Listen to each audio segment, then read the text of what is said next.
नमस्कार दोस्तों, स्वागत है आपका आज के मुख्य समाचार में। सबसे पहली बड़ी खबर में आपको बताएंगे, भाजपा सरकार के खिलाफ आंदोलन करेगी कांग्रेस। इसी के साथ दूसरी बड़ी खबर में जिक्र होगा कि लालू यादव के बिहार लौटने पर तेजस्वी ने दी ये बड़ी जानकारी, बोले बिहार में स्थापित हो रघुवंश और रामविलास की मूर्ति। तीसरी बड़ी खबर में आपको बताएंगे कि केंद्रीय मंत्री नारायण राणे की पत्नी और बेटे के खिलाफ लुकआउट नोटिस, कर्ज न चुकाने पर एक्शन। दोस्तों, हर एक खबर की गहराई में आपको ले जाएंगे, लेकिन उससे पहले अगर आपको भी ऐसा लगता है कि भाजपा की उल्टी गिनती शुरू हो चुकी है, तो आप अभी इस वीडियो को लाइक कीजिए और इस लाल बटन को दबाकर चैनल को सब्सक्राइब करके घंटी बजाइए और कमेंट में लिखे जय हिंद। चलते हैं पहले खबर की तरफ। भाजपा सरकार के खिलाफ आंदोलन करेगी कांग्रेस। जी हाँ दोस्तों, विकासखंड कुरावली के गाँव नगला कुलिया में कांग्रेस ने बृहस्पतिवार को चौपाल लगाए। इसमें किसानों और महिलाओं की समस्याएं सुनी।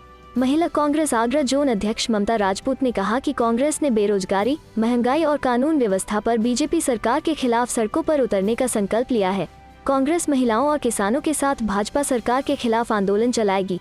उन्होंने कहा कि लोग पेट्रोल, डीजल, घरेलू रसोई गैस, सरसों के तेल, फलों और सब्जियों की बढ़ती कीमतों से परेशान हैं। किसानों की लागत दोगुनी हो गई है, लेकिन उनकी आय में कमी आई है। कांग्रेस के प्रदेश महासचिव प्रकाश प्रधान ने कहा कि भाजपा सरकार हर मोर्चे पर फेल हो चुकी है। प्रदेश में समाज का हर वर्ग परेशान है। अपराध और भ्रष्टाचार पर सरकार अंकुश नहीं लग पा रही है। विकास कार्यों के नाम पर भेदभाव किया जा रहा है। विधानसभा चुनाव 2022 में भाजपा का सत्ता से जाना पूरी तरह तय है। चलते हैं अगली खबर की तरफ। लालू यादव के बिहार लौटने पर तेजस्वी ने दी ये बड़ी जानकारी, बोले बिहार में स्थापित हो रघुवंश और रामविलास की मूर्ति। जी हाँ दोस्तों, राष्ट्रीय जनता दल के सुप्रीमो लालू प्रसाद यादव फिलहाल दिल्ली में स्वास्थ्य लाभ ले रहे हैं। दिल्ली प्रवास के दौरान भी लालू यादव बिहार की सियासत में ट्विटर के जरिए पॉलिटिकली एक्टिव रहते हैं, लेकिन अब जल्द ही आरजेडी सुप्रीमो लालू यादव दिल्ली से बिहार आ सकते हैं। लालू यादव के बिहार आने को लेकर गुरुवार को उनके छोटे बेटे और नेता प्रतिपक्ष तेजस्वी यादव ने बयान दिया है। तेजस्वी यादव ने कहा है कि लालू जी की तबीयत में सुधार हो रहा है और वो 15 से 20 दिनों में पटना लौट सकते हैं। 20 दिनों के अंदर पटना आ सकते हैं। लालू यादव नेता प्रतिपक्ष तेजस्वी यादव ने गुरुवार को संवाददाताओं से बातचीत के दौरान कहा कि लालू जी तबीयत में सुधार हो रहा है। तबीयत में ऐसे ही सुधार जारी रहा तो लालू जी 15 से 20 दिनों के अंदर दिल्ली से पटना लौट सकते हैं। तेजस्वी यादव ने ये जानकारी गोपालगंज रवाना होने से पहले दी। नेता प्रतिपक्ष पूर्व विधायक देवदत्त प्रसाद की 10वीं पुण्यतिथि में शामिल होने गोपालगंज गए हैं। लालू यादव की बिहार वापसी को लेकर तेजस्वी यादव ने पहले भी जानकारी दी थी और कहा था कि आरजेडी सुप्रीमो जल्द पटना लौट सकते हैं। रघुवंश और रामविलास की बिहार में स्थापित हो मूर्ति तेजस्वी यादव ने गोपालगंज रवाना होने से पहले बिहार सरकार से मांग भी की है। इस दौरान उन्होंने कहा कि कद्दावर नेता रघुवंश प्रसाद सिंह और रामविलास पासवान की मूर्ति राज्य सरकार बिहार में स्थापित करे। उन्होंने कहा कि लोजपा सांसद चिराग पासवान से बुधवार को मुलाकात हुई।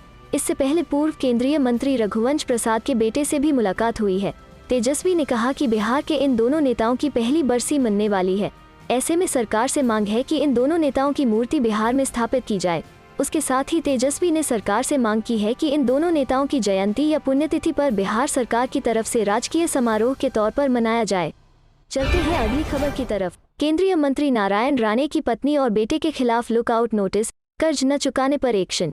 जी हाँ दोस्तों, गुरुवार को केंद्रीय मंत्री नारायण राणे की पत्नी और बेटे के खिलाफ लुकआउट नोटिस जारी कर दिया गया है।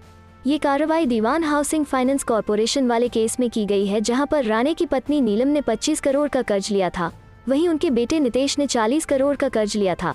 लुकआउट नोटिस में कहा गया है कि इस बात से इनकार नहीं किया जा सकता कि कर्ज लेने वाले नीलम और नितेश कर्ज न देने की स्थिति में देश छोड़ सकते हैं। वहीं किसी भी तरह की कार्रवाई से बचने के लिए दोनों देश छोड़ कहीं और जा सकते हैं। इन्हीं बातों को ध्यान में रखते हुए नारायण राणे की पत्नी और बेटे के खिलाफ लुकआउट नोटिस जारी कर दिया गया है। जानकारी के लिए बता दें कि नीलम और नितेश द्वारा लिया गया कर्ज अब एनपीए बन चुका है। लंबे समय से दोनों अपने कर्ज का भुगतान नहीं कर पाए हैं। इसी वजह से अब उनके खिलाफ ये कार्रवाई की गई है। लेकिन राज्य के गृह मंत्री दिलीप वलसे ने स्पष्ट किया कि किसी भी लुकआउट नोटिस का दायरा सीमित होता है। ऐसे में इस मामले में भी गिरफ्तारी का कोई सवाल नहीं। जिस किसी के नाम ऐसा नोटिस होता है वो देश के बाहर जा नहीं सकता।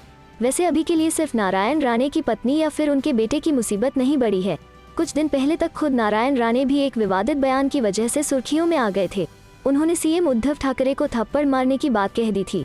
बयान में कहा गया था कि ये काफी शर्मनाक है कि मुख्यमंत्री को नहीं पता कि देश को आजाद हुए कितने साल हो गए।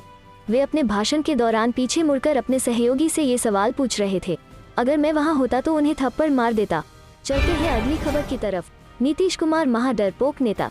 तेजस्वी यादव ने बैकुंठपुर में बिहार के सीएम को सुनाई खरी खोटी। जी हाँ दोस्तों, नेता प्रतिपक्ष तेजस्वी यादव गुरुवार को गोपालगंज के बैकुंठपुर पहुंचे।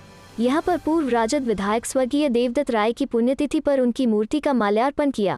इसके बाद रेवती हाई स्कूल के मैदान में जनसभा को संबोधित किया। इस दौरान तेजस्वी यादव ने बिहार सरकार पर जमकर हमला बोला। उन्होंने कहा कि बिहार में डबल इंजन की सरकार नहीं है, बल्कि ट्रबल इंजन की सरकार है। तेजस्वी ने कहा कि विधानसभा चुनाव में बेईमानी करके एनडीए की सरकार बनाई गई है, जिसका न्याय ऊपर वाला करेगा। उन्होंने जदयू और भाजपा के गठबंधन को बेमेल गठबंधन बताया। उन्होंने कहा कि कुछ ऐसे नेता हैं जो सिर्फ फोटो खिंचवाते हैं। एक बैकुंठपुर के नेता उनके पास आकर फोटो खिंचवाए और उसके बाद सीएम नीतीश कुमार को ब्लैकमेल करने लगे। नीतीश कुमार तो डरपोक नहीं, महा डरपोक नेता है, इसलिए उन नेताजी को जदयू में वापस शामिल करवा लिया। तेजस्वी यादव का इशारा पूर्व विधायक व जदयू के प्रदेश उपाध्यक्ष मनजीत सिंह की तरफ था। तेजस्वी यादव ने कहा कि उनकी सरकार गरीबों की सरकार थी। उनकी सरकार में कोई भी आदमी सीएम आवास में चला आता था। नीतीश कुमार ने सीएम हाउस गेट को ज्यादा ऊंचा करवा दिया है। उन्हें डर है कि कहीं लोग उनके सीएम आवास में न घुस जाएं। चलते हैं अगली खबर की तरफ। अब त्रिपुरा में बीजेपी को टक्कर देगी तृणमूल कांग्रेस। जी हाँ दोस्तों, पश्चिम बंगाल में बीजेपी से मिलने वाली कड़ी चुनौती के बावजूद जीत की हैट्रिक बनाने के बाद तृणमूल कांग्रेस की निगाहें अब पूर्वोत्तर राज्य त्रिपुरा पर हैं।